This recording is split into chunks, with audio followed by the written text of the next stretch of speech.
저희 가운데 한 주간 평안하셨습니까? 예.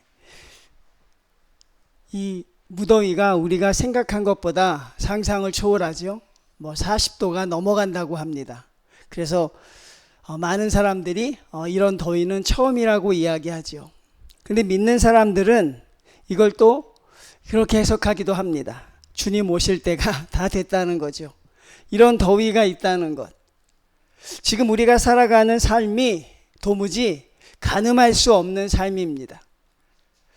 정상적인 것이 하나도 없이 마지막 때를 향하여 정말 빠르게 달려가는 것 같습니다. 그런데 과연 우리가 그런 준비가 되어 있느냐 하는 것에 대해서 같이 말씀을 나누려고 합니다. 하나님이 일하시는 세 가지 단계가 있습니다. 그런데 제가 제목이 너무 길어서 생략된 부분이 있어요. 하나님이 사랑하는 사람을 위해 일하시는 3단계가 아니라 하나님이 불순종하는 사람들을 위해서.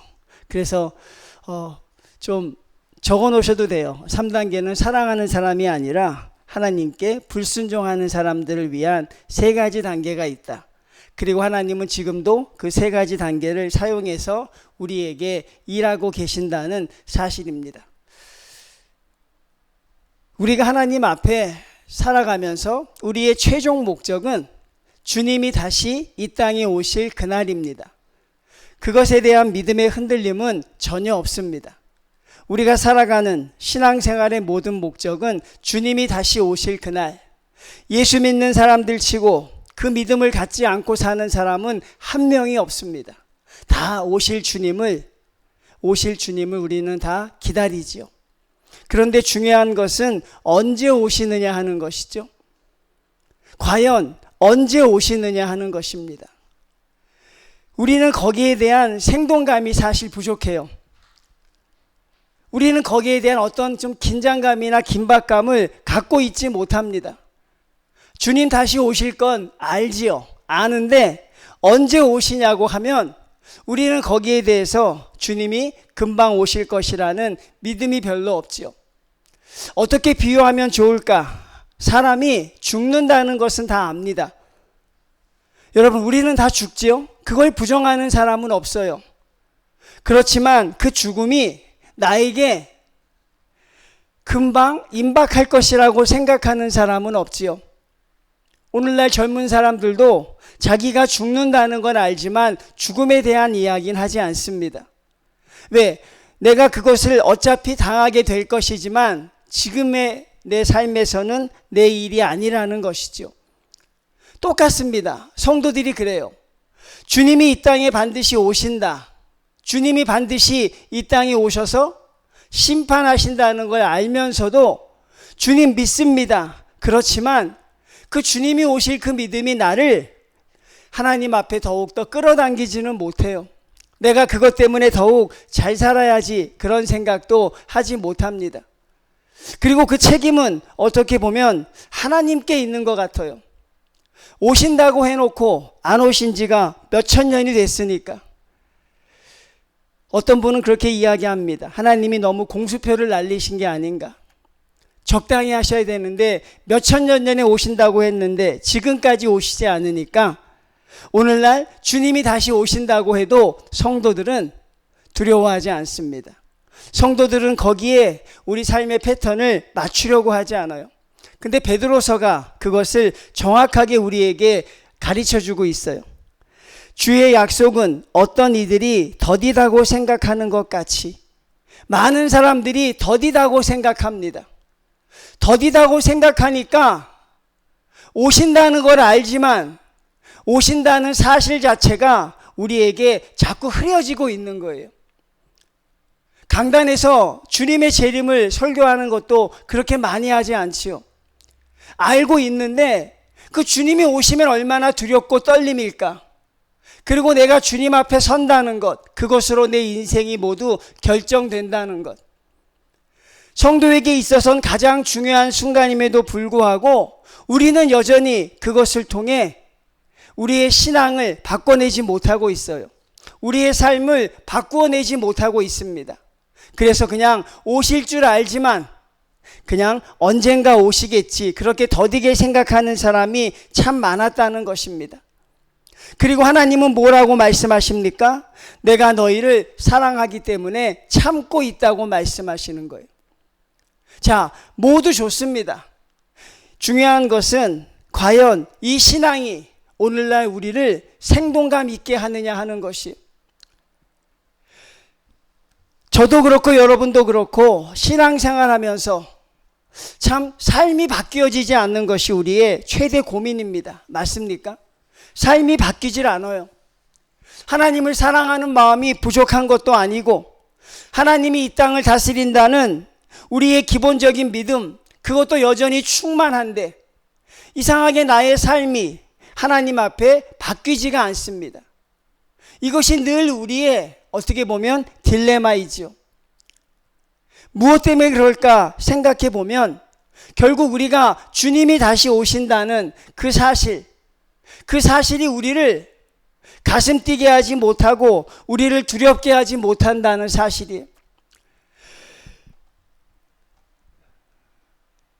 건강에 대해서 아주 지독할 정도로 걱정하는 사람들도 있습니다. 그런 사람 있죠. 주위에 보면 건강에 대해서 지나치게 염려하는 사람이 있어요. 좋다고 하는 건 다 합니다. 그리고 TV에서 나오는 걸 다 메모해놔요. 뭐가 좋다, 뭐가 좋다.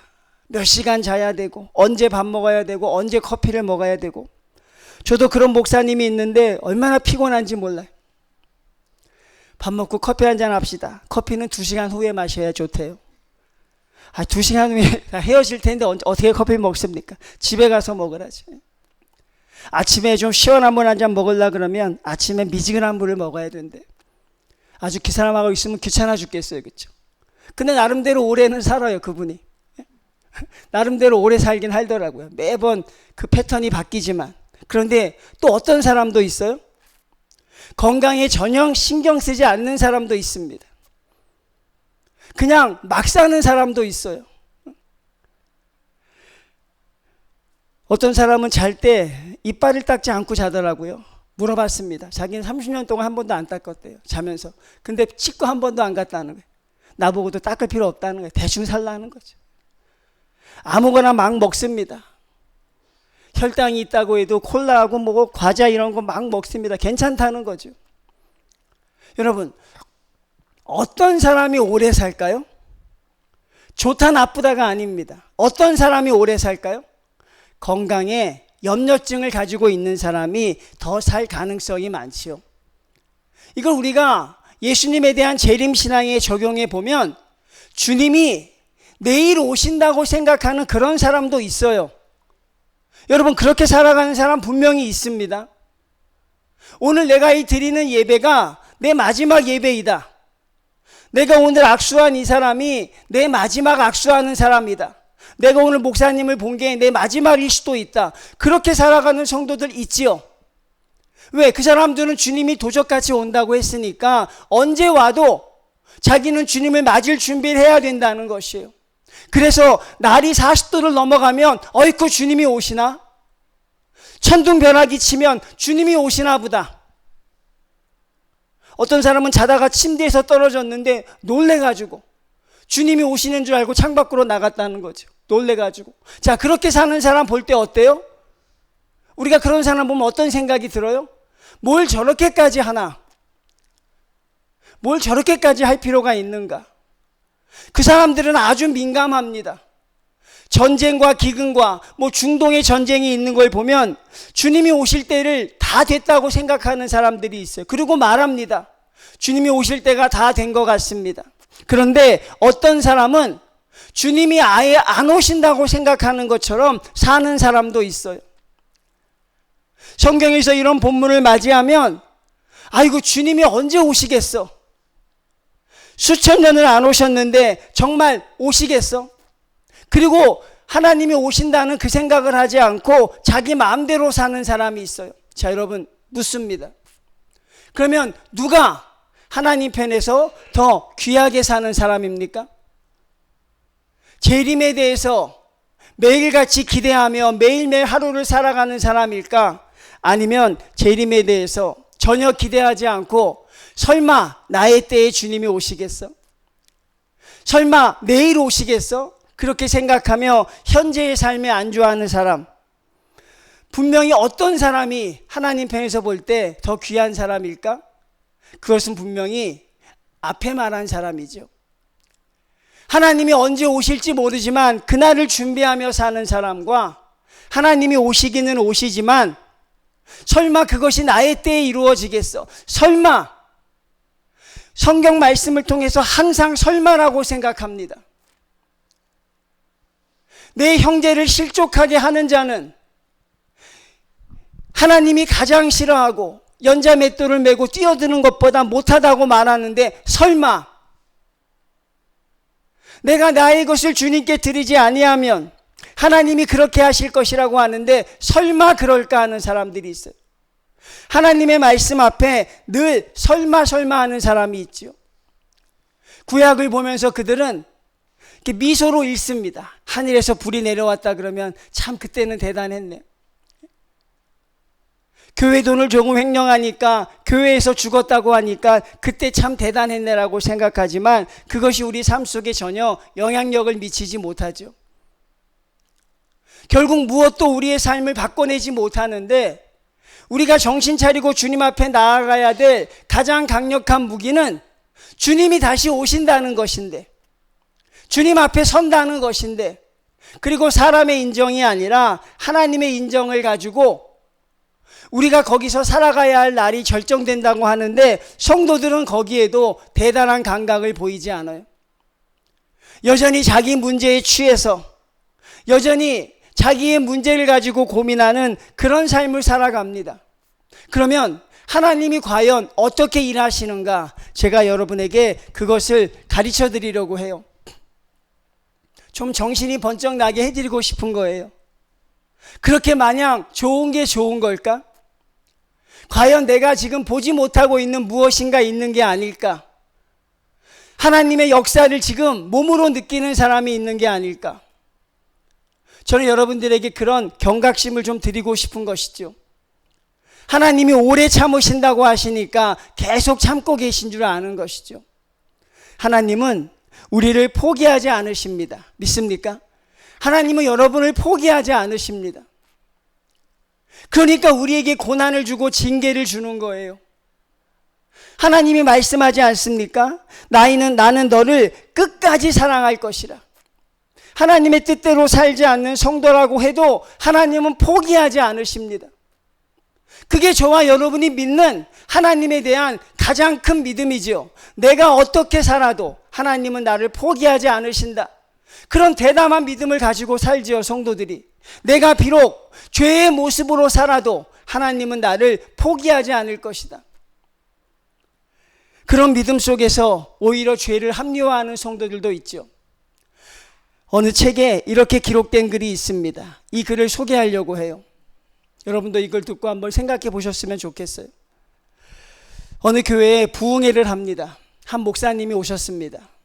그 목사님이 그 교회를 가는데 하나님이 목사님에게 회개에 대해서 이번 부흥회 때 집회하라고 합니다. 그 마음에 다른 주제가 있었지만 하나님이 주시는 주제라 회개를 가지고 나가서 성도들에게 회개 선포합니다. 그리고 회개 집회를 계속해서 합니다. 근데 놀라운 일이 벌어졌어요. 그 교회에서. 시키지도 않았는데 사람들이 앞에 나와서 자기의 죄를 고백하는 거예요. 여러분, 그런 일은 없잖아요, 성도님들. 그냥 자리에 앉아서 죄를 고백하는데 이 목사님이 집회를 하는 도중에 학생들 또 교인들이 나와서 그 앞에 나와서 울면서 자기의 죄를 고백하는 거예요. 놀라운 광경이 벌어졌어요. 이 목사님이 얼마나 놀랐는지 몰라요. 야, 하나님이 나에게 이걸 하시라고 보냈구나.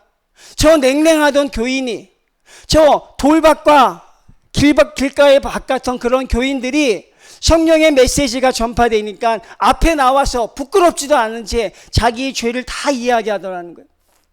너무나 기쁜 가운데 그 목사님이 첫날을 마쳤습니다. 둘째 날에도 똑같은 메시지로 전합니다. 회개에 대해서. 그러자 어제보다 더 많은 사람들이 나오기 시작해요. 교회가 아주 울음바다가 됩니다. 여러분, 죄를 고백하는 성도들의 모습, 그것을 바라보고 있는 사람들 모두가 하나같이 하나님 앞에 정말 회개의 모습을 갖춘 그런 성도처럼 보였어요. 집회 마지막 날입니다. 셋째 날이 되었습니다. 목사님께서 똑같이 그렇게 집회하는데 갑자기 하나님의 메시지가 들려왔어요. 목사님에게. 이 중에 회개하지 않은 사람이 하나 있다. 그 사람이 회개할 수 있도록 그 사람에게 기회를 줘라. 목사님이 그렇게 이야기합니다. 여기 성도들 중에 아직 회개하지 않은 분이 하나님이 있다고 하십니다. 그분이 하나님이 나오기를 원하십니다. 우리 나와서 기도하십시다. 할 때 또 많은 사람들이 나왔어요. 그런데 하나님이 가르쳐 주셨어요. 그 한 사람은 아직 나오지 않았다는 거예요. 하나님이 말씀하신 그 한 사람은 나오지 않았다는 것입니다. 이 목사님이 마음이 무겁게 계속 집회를 인도합니다. 하나님이 가르쳐 주십니다. 복음의 메시지를 바꿔라. 그 사람에게 나오지 말라고 하지 말고 그 사람에게 펼쳐질 일을 이야기해라. 목사님이 이야기합니다. 하나님이 원하시는 한 사람이 있습니다. 나오시지 않으면 그 사람 하나님이 심판하실 것이라고 저에게 말씀하십니다. 나오십시오. 몇몇 사람이 또 나왔어요. 근데 그 한 사람은 안 나왔습니다. 더 이상 말씀을 전할 수 없었고 진행할 수 없었어요.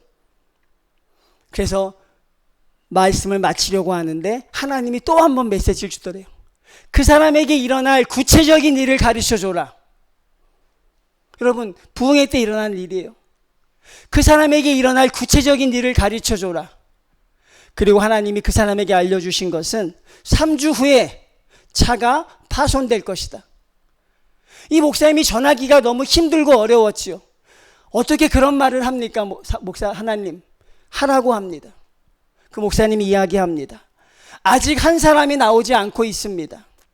나오지 않은 그분은 3주 후에 하나님이 차 사고가 나는 심판을 주실 것이라고 하십니다. 그러자 그 사람이 나왔을까요? 역시 다른 사람만 몇 명 나왔어요. 그리고 마지막 네 번째 하나님이 오셔서 이젠 됐다고 하십니다. 이젠 내가 거기에 대해서 미련을 갖지 말라고 하는 것이죠. 그리고 목사님은 거기서 그 성도에 대한 마음을 적고 부흥회를 뜨겁게 마쳤어요. 그리고 자기 교회로 다시 돌아왔습니다. 근데 정확하게 3주 후에 그 부흥회 했던 목사님에게 전화가 온 거예요. 아이고, 부흥 강사님, 아무개 교회 목사입니다. 어쩐 일이십니까? 목사님이 우리 교회 집회하실 때 그 한 사람이 누군지 우리 교인들은 다 알고 있었습니다. 하나님이 회개하라고 한 그 한 사람이 누군지 우리 교인들은 다 알고 있었습니다. 담임 목사인 저도 알고 누구도 다 알았습니다. 그분이 나가기를 바랬습니다. 근데 그분이 나가지 않는 모습을 보고 참 마음이 아팠습니다. 그런데 놀랍게도 3주 후에 그분의 차가 대량 교통사고가 난 거예요. 충돌사고가 난 것입니다. 여러분, 그 돌덩이 같던 사람이 마치 사고가 크게 나니까 메시지가 계속 떠오른 거죠. 오늘 한 사람이 나와서 회개할 기회를 주겠다는 하나님의 1단계 말씀. 두 번째 무엇입니까? 너에게 하나님의 심판이 임할 것이라는 두 번째 말씀. 1단계, 2단계 말씀도 그 성도를 바꾸지 못했어요. 왜? 늘 더디다고 생각하니까. 하나님의 심판이 있지만 그 심판이 나에게 임할 것이라고 생각하는 성도는 많지 않지요. 예배를 잘 드려라. 예배를 잘 드리지 못하면 하나님이 그 앞길에 형통함을 주지 않을 것이라고 해도 여전히 조는 사람은 졸아요. 그게 되지 왜? 그 말씀이 나에게 임할 것이라는 게 없으니까. 근데 세 번째, 하나님이 구체적으로 뭐라고 했어요? 친절하게 가르쳐 주셨죠. 3주 후에 큰 교통사고가 날 것이다.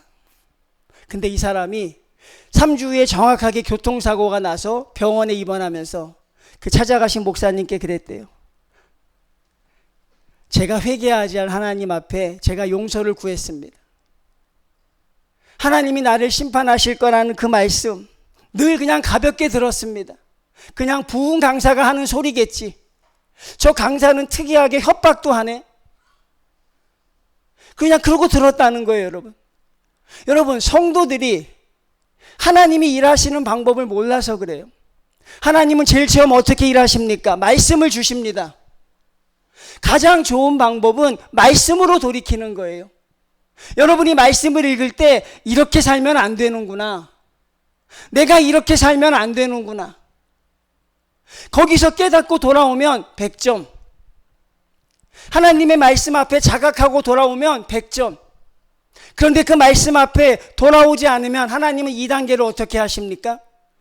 구약의 말씀을 보면 선지자를 보내셨어요. 아십니까? 선지자. 하나님의 말씀을 직접 들려줄 선지자. 이사야, 예레미야, 다 그런 선지자를 보냈습니다. 세례 요한. 하나님의 2단계 방법이에요. 여러분이 하나님의 말씀을 듣고 순종하지 못하면 두 번째, 사람을 통해 보냅니다. 강단의 메시지가 됐던, 아니면 같이 신앙생활하던 동료든 친구든 부모든, 아니면 전혀 생각지 않았던 사람이든 그들을 통해 하나님의 말씀을 듣게 돼요. 그게 하나님의 2단계입니다. 세 번째 단계는 무엇입니까? 그래도 안 돌아오면, 아까 제가 그랬죠. 하나님은 여러분을 포기하지 않는다니까요. 하나님은 여러분을 포기하지 않습니다. 여러분을 돌이키기 위해서 하나님은 세 가지 심판, 세 번째 심판을 주시는 것이죠. 그게 징계입니다. 하나님이 일하시는 방법이에요. 부흥회를 갔던 목사님이 그 교인의 이야기를 듣고 하나님께 너무 감사했다는 것이, 너무 감사했다는 거. 하나님, 돌아오게 하시니 감사합니다. 그 어떤 말도 듣지 않던 그분이 직접 사고를 당하고 보니, 직접 주님의 징계를 당하고 보니 그분이 돌아왔습니다. 감사합니다. 그런데 하나님이 그러시더래요. 그 교인은 돌아왔지만 돌아오지 못한 교인도 참 많았다는 것이죠. 하나님 앞에 돌아오지 못해서 그 고난 때문에 여전히 고통 가운데 있고, 어떤 사람은 세상을 떠나기도 하고, 어떤 사람은 주님의 돌이킴에 반응하지 못해서 결국 고난의 무게를 가지고 가는 사람들도 얼마든지 있었다고 말씀해 주시더라는 사실입니다. 하나님이 우리를 사랑하시는 그 방법으로 하나님은 우리를 돌이키기를 원하신다는 거예요. 하나님의 그 말씀 앞에 예민하게 반응하는 사람만이 결국 여러분 하나님의 자녀로 승리할 수 있어요. 노아 시대에 그 많은 사람 중에 어떻게 노아 가족만 구원을 받을 수 있었을까? 여러분, 놀랍지 않습니까? 어떻게 노아 가족만이 구원을 받을 수 있었을까? 그때의 메시지는 뭐였어요? 비가 올 것이다. 비가 오면 다 죽을 것이니 너희도 방주를 지라고 말했어요. 어느 누구도 그 말에 반응하지 않았습니다. 그들이 한 건 무엇입니까? 그날이 있지 않을 것이라고 생각하며 현재의 삶에 충실했죠. 우리가 여러분 이런 생각에 사로잡히는 건 저는 바람직하지는 않다고 생각해요. 그렇지만 이런 생각도 할 수 있는 성도가 귀하다는 것이죠. 하나님이 우리에게 주신 약속, 이 시작은요, 하나님이 저와 여러분을 사랑하신다는 것에서 시작해요. 하나님은 저와 여러분을 포기하지 않는다는 것에서 시작합니다. 우리를 쉽게 포기하시는 하나님이라면 이런 걸 우리가 기대할 일도 없지요. 하나님이 이스라엘 백성에게 말합니다. 돌이키라. 하나님이 말씀을 통해 선포합니다. 돌이키지 않으니 하나님이 예레미야를 보내요. 이사야를 보냅니다. 하나님의 수많은 선지자를 보냅니다. 돌이키라.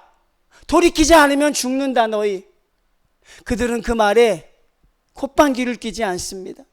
귀를 기울이지 않습니다. 하나님이 우리를 멸망케 하신다고? 하나님이 우리를 죽이신다고? 그러니까 우리가 결국 잃어가고 있는 건 뭐예요? 하나님의 말씀에 대한 이 리얼리티가 사라지고 있는 거예요. 주님이 오신다는 건 알지만 그게 내 안에 나를 작동시키는 믿음의 기전이 되지 않으면 아무 소용이 없지요. 하나님이 다시 오시는데 내가 그것 때문에 정신을 차리고 내가 그것 때문에 아이고 깨어 기도해야겠다.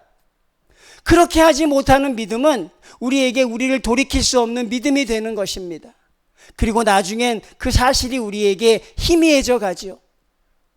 우리가 어떤 말까지 합니까? 주님이 오시기는 오실까? 하나님이 오시긴 오실까 정말? 이 살아가는 삶 속에서 그런 것이 펼쳐질까?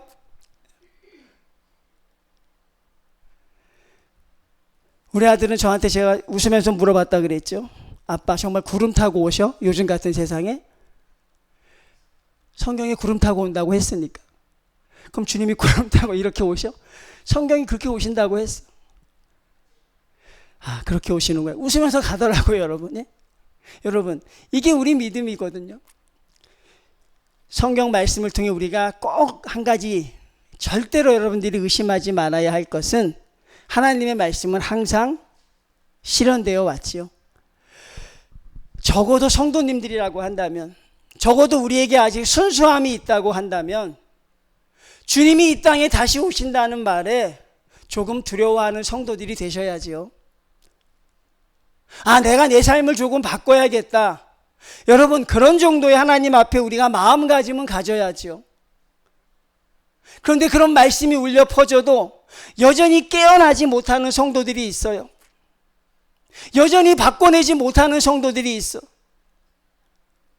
아까 제가 말씀드렸지만 그래도 그 교인은 교통사고를 통해 돌아왔지만 교통사고를 당해도 돌아오지 못하는 교인들이 있다는 것입니다.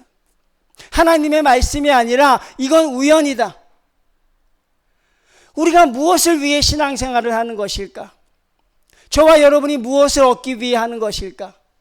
많은 사람들이 저마다 자기 옳은 생각 위에 하나님을 쌓으려고 하지만 중요한 것은 말씀 위에 세워야 하는 것이죠. 여러분, 심판하시는 하나님을 절대로 잊지 마십시오. 심판하신 하나님의 모습 앞에 하나님이 바라는 것은 여러분을 두렵게 하는 것이 아니라 여러분을 다시 돌아오게 하기 위함입니다. 하나님의 자녀로 돌아오면 아무 일 없는 것이죠. 이렇게 살까봐 참 겁나는 것입니다. 주의 약속이 더디다고 생각하는 것 같이 더디다고 생각하는 사람들. 하나님이 이 땅에 오시지만 그것이 나의 믿음에 어떤 영향력도 주지 못하는 사람들. 하나님이 우리에게 주신 표시가 있죠. 하나님을 사랑하는 자는 하나님의 말씀을 순종하는 자다. 명확한 기준이죠. 내가 하나님의 자녀라는 표시는 하나님의 말씀을 순종하는 것이에요. 그런데 불순종하는 사람도 있습니다. 하나님은 그런 사람들을 포기하지 않으신다니까요. 하나님은 저와 여러분이 어떤 모습이어도 포기하지 않으십니다. 말씀을 통해 돌아오게 할 것입니다. 그리고 사람을 통해 늘 말해 주실 것입니다. 그리고 그것이 안 되면 우리가 돌이킬 만한 하나님은 그런 일을 우리에게 하시죠. 그 이유는 무엇입니까? 우리가 돌아오기를 바라니까.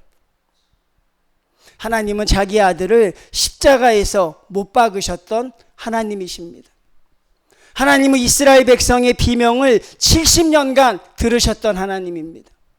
하나님은 이스라엘 백성이 애굽 생활에서 430년이 있어도 하나님은 그걸 들으셨던 하나님이죠.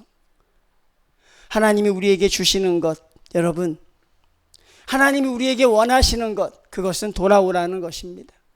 그리고 그 말씀 앞에 반응하는 성도들이 되기를 바라는 것이죠.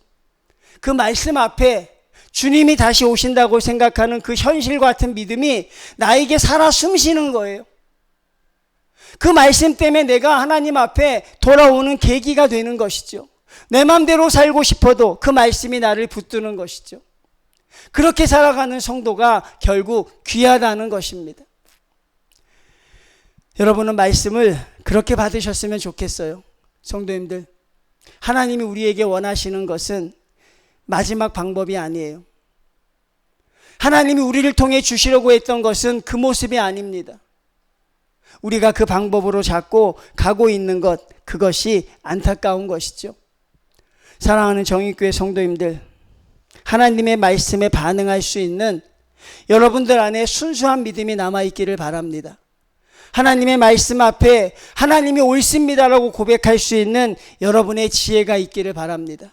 그리고 하나님이 우리에게 주셨던 그 작은 불씨가 여러분 가운데 여전히 살아계셔서 말씀 앞에 회개할 줄도 알고, 말씀 앞에 감사할 줄도 알고, 말씀 앞에 내 길을 바꿔낼 줄도 아는 그런 성도들이 되신다면 하나님은 여러분을 끝까지 포기하지 않으실 것입니다. 성도님들, 우리 그런 하나님 앞에 더 가까이 나가서 하나님이 우리를 심판하시는 그런 심판의 하나님이 아니라 우리를 사랑하시는 사랑의 하나님으로 여전히 우리와 함께 계시기를 주님의 이름으로 축원을 드립니다. 하나님